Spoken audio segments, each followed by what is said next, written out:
Hello,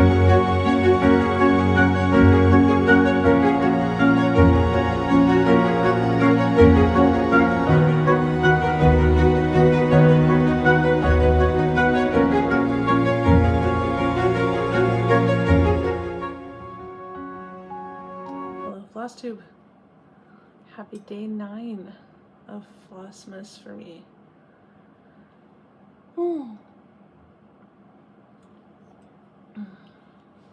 I hope that you've had a really restful weekend, and hope lots of you guys are still going to have some days off before New Year's. If not, hopefully everything's low-key at work and you don't get crazy. Let's look at some Christmas things. First up, of course, tea. Always tea. Today's tea is Harney and Sons Holiday.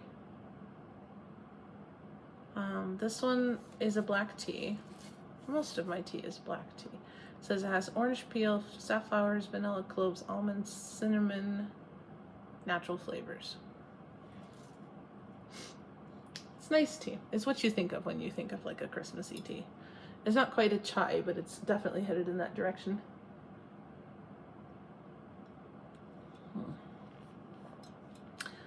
So that one's a loose leaf, but they do have it in bags as well. Let's see. Treats. Okay, so I have a confession to make. I did not actually make these this year. I have it on my list to make, and I might still do it, but we still have dessert from Christmas, and I didn't want to make another dessert, so I'll probably make them before New Year's, but I haven't made them yet. So this is the recipe photo. These are strawberry jam bars with cardamom in them, and you can see pistachios as well.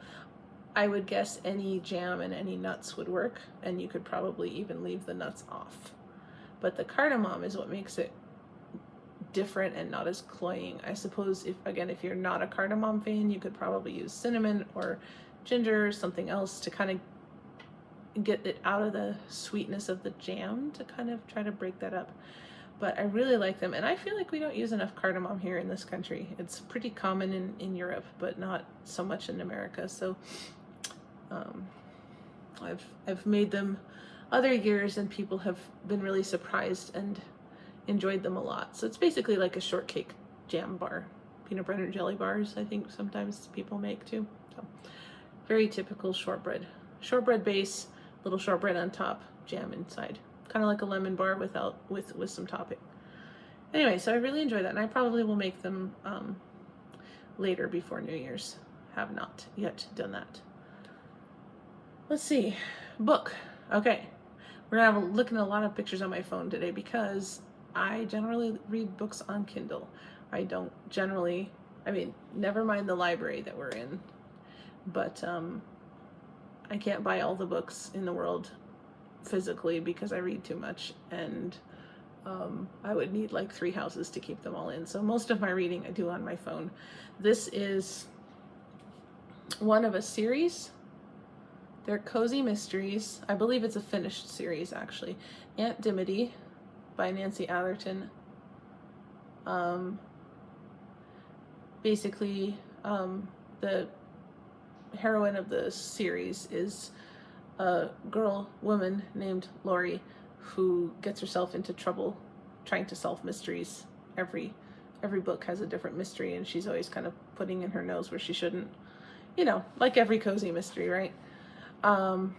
And this one is a Christmas one, which I enjoy the series, and the stories are also very nice. So that's my recommendation. I think there's actually more than one Christmas one in the series, but this is the first Christmas one in the series. So I appreciate that book. It's always fun. I need to reread that again this year. And my last thing on my phone, The King's Singers. I think probably everybody has heard of The King's Singers. There we go.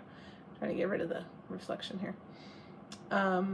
This one in particular, this album has a new carol on it that was new like 2 years ago, I want to say. I'm pretty sure it wasn't last Christmas. I'm pretty sure it was the Christmas before. 2023. It's called The Shepherd's Carol. And it's a cappella, lots of nice harmony, which you'd expect from the King Singers. And it's a really, really nice carol. And I believe it was in the King's College Cambridge program that year as well, which we like to listen to every year. So I'm recommending that song in particular, but of course the King Singers, can't go wrong with that album as well. Oh, that's really bright. And you can see, oh, how many? Wow, infinity. Okay, stop. Don't play with the technology. Anyway, let's have some low-tech stuff. So, handmade ornaments. Now these we did not make, we did buy them, but they are handmade. As you can probably tell from the tree behind me, my husband is Danish in a large part, some Norwegian, although I think the Norwegian flags are on the other side. And we went, there we go, and got a lot of these straw ornaments years ago, because they're a traditional, there we go, a traditional Scandinavian decoration. And I think also Eastern European, because I follow somebody who does straw art stuff, and she's from Ukraine. So we have quite a few on the tree. You can probably even see some behind me. I can't right this minute, but there's different ones, different sizes. Here's a star. And they're all made of straw. We've broken one, which is pretty good considering how fragile they are. They weren't expensive. This one I thought was really cool. I can't block my face and turn it. There we go. It's braided, flat braided somehow. I guess like you would a hat, and then made into an ornament. And then this one, I'm not sure how they achieved this, but it's a Christmas tree. There's also a Yule goat. We have a big Yule goat too on the floor. So it's a nice spiral. Look at the bottom of it. So cool. Let me actually stop this recording and get the Yule goat, since I'm talking about straw ornaments. I should have thought of that. Okay, just a minute. Okay. There are a couple small ones about the size of the little tree that I just showed you, but I'm gonna have to back up to get him in. You can get bigger ones than this too, but I thought this was a good mid-size. He just stands under the tree. So you can see the braiding, little straws, big straws. Much bigger straws than, of course, than made the ornaments, but so that's fun. So he can be on this side of the tree now. I suppose he guards the presents. I don't know. Anyway, so that's some of what we have on the tree. And now this is actually in my plans in a year or two to actually start all of these. So Maria Brovko is a Ukrainian artist. Now, I believe this is probably called something else on Etsy now. I'll make sure to link it below because of copyright issues. But she has done several seasonal hobbit holes. There's 2 winter ones. I picked the nighttime one because I like the light shining out of the windows. Look at that pretty window right there. So there's seasonal ones. And I'm intending to stitch all of them. So, cute patterns by Maria, yeah. So she has quite a few different things like that, and I really like her designs. And sometime you'll see them on FlossTube as whips. So I actually have plans for that one. All right, let me double check. I've had so much stuff on my phone this time. Yeah. Yep.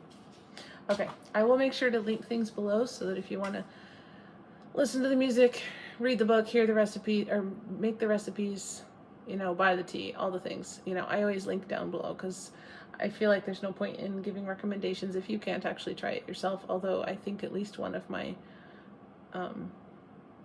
stitching pieces in this last week is out of print, so I had to link to an eBay selling. So, what are you gonna do? But maybe somebody will be on the lookout for it, and it'll turn up. You never know what happens. Well, I hope you're enjoying your holiday, and hope you are safe. Hope you're warm. Have some tea and some treats, and some time to sit by at the tree, or somewhere else cozy and craft. Have an excellent rest of your weekend, and I will see you tomorrow.